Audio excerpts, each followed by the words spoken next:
Hey there, community, and welcome to the Providence Podcast Summer Sabbath Series.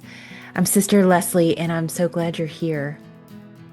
Have you ever taken a leap of faith and wondered later if it was courage and surrender, or if you've simply been abandoned? Our reflection invites us to trust that God is still at work in the seeds we scatter, even when the harvest takes years to appear. This week we have a very special guest, Sister Mary Carol Henggeler, one of my sisters, celebrating her 60th anniversary of being a sister, a milestone we call a Jubilee. This is a talk she gave at our communal celebration of our sisters celebrating their anniversaries, and I think you'll resonate with what she shares, because this isn't only a reflection about religious life, it's an invitation for all of us to consider the seeds we scatter every day. The kindness we offer, the work we do, the relationships we nurture, and the ways we keep showing up, even when we can't see what will grow. Jesus reminds us that the sower scatters seed generously, trusting that some of it will take root. And maybe that's how God invites us to live too, not measuring success by immediate results, but by our willingness to keep planting hope. As you listen, I invite you to reflect on the seeds you've planted throughout your own life and where you might be discovering unexpected fruit. We'll start with the scripture reading and go from there.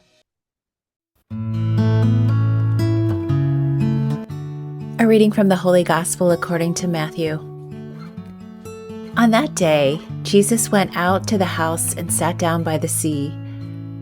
Such large crowds gathered around him that he got into a boat and sat down, and the whole crowd stood along the shore. And he spoke to them at length in parables, saying, A sower went out to sow, and as he sowed, some seed fell on the path, and birds came and ate it up. Some fell on rocky ground, where it had little soil. It sprang up at once because the soil was not deep. And when the sun rose, it was scorched, and it withered for lack of roots. Some seed fell among the thorns, and the thorns grew up and choked it. But some seed fell on rich soil and produced fruit, 100 or 60 or 30-fold. Whoever has ears ought to hear. None of us reaches this point in living 60 or 70 years of vowed life without experiencing the trials and errors in ministry, but also the guiding hands of community. Reading today's gospel 2 weeks ago, I thought, do I look at the seed? Good, bad, where it fell, among thorns, weeds to be choked, or on rocks soon to be dried up? After several readings, the thought came to me, what if each of us were sowers of the seed? I love the image of Johnny Appleseed taking a handful of seed and broadcasting it into a field. That act is done with extravagant abandon, hope, joy.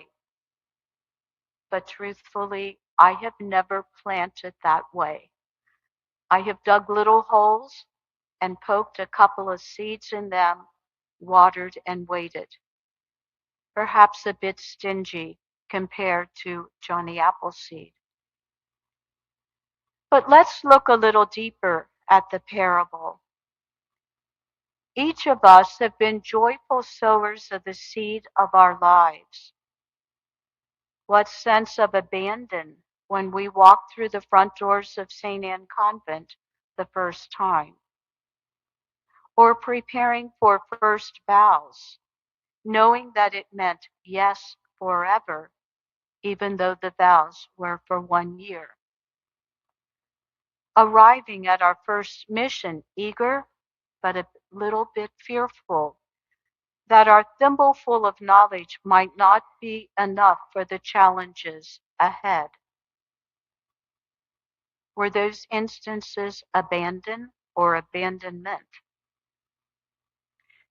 And how did we deal with the weeds and rocks of life that started to choke our best new practices? I assigned an essay to 3 World English classes due on the same day. Faced with 75 essays to grade, I had tears in my eyes as I wondered how anyone could love teaching. Happily, another CDP teacher helped me to distribute my assignments a little more sanely. Or what about a pan of scorched veggies or oatmeal in the big kitchens? Or using a foreign language word for delight inappropriately? Were we looking for success, the fruit of our labors? What we found in our foibles were marvelous companions and mentors who helped us redirect our enthusiasm and taste the white crystals first, salt or sugar. Community taught us to take ourselves lightly and realize, as St. Paul says in Romans, that our sufferings and groanings are nothing compared to the glory to be revealed to us. In fact, it's not only us, the sowers, but all creation is groaning to bring forth the first fruits of the Spirit. And through the 60 and 70 years, children and adults were educated, and at times their eyes lit up with understanding. Adults in parish programs bolstered our own faith by sharing their spirituality. Seminarians were fed and ordained and returned to the sisters who encouraged them through their training. And clients were helped through difficulties to find hope thanks to their counselors. Then the memories of the trials, big or little, were assuaged. And we realized we were and are vehicles of God's providence. The seeds of our lives, sown with joyful abandon, received the rain needed to become fruitful. The seed indeed landed on rich soil, and it blossomed. Yes, the sowers were blessed in God's time. Happy Jubilee.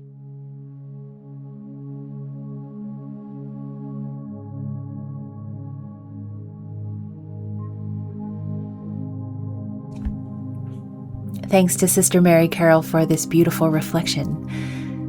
And now let's continue that reflection. What resonates with you from what she shared? What seeds have you scattered in your life?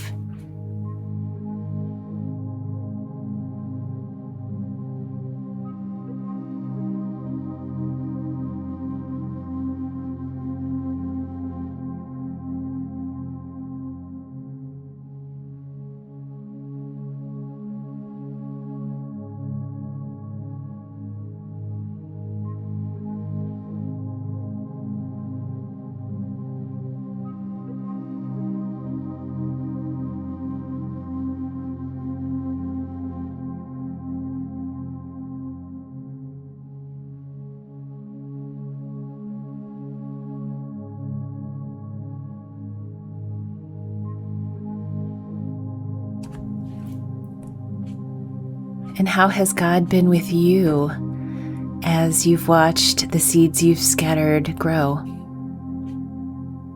Or as you waited and waited to see what would happen?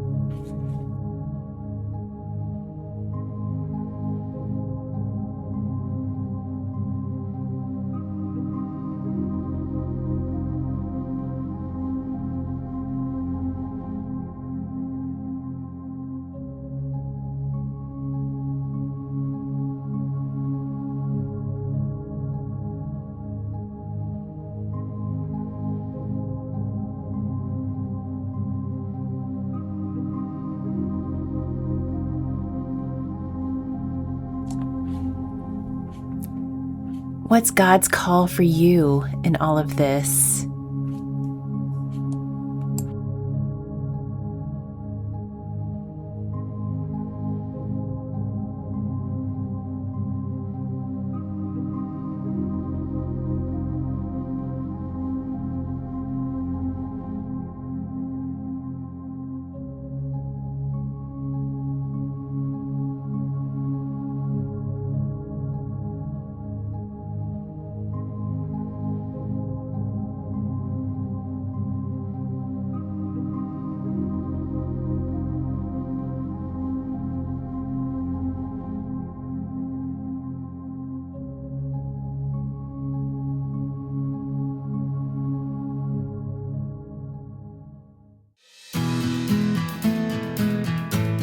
Thanks for listening to the Providence Podcast. I hope you continue to stay connected with God's space and, of course, the Sisters of Divine Providence of Kentucky. As you continue your spiritual journey, may you notice all the ways that God cares for you, and may we all take good care of each other. Peace.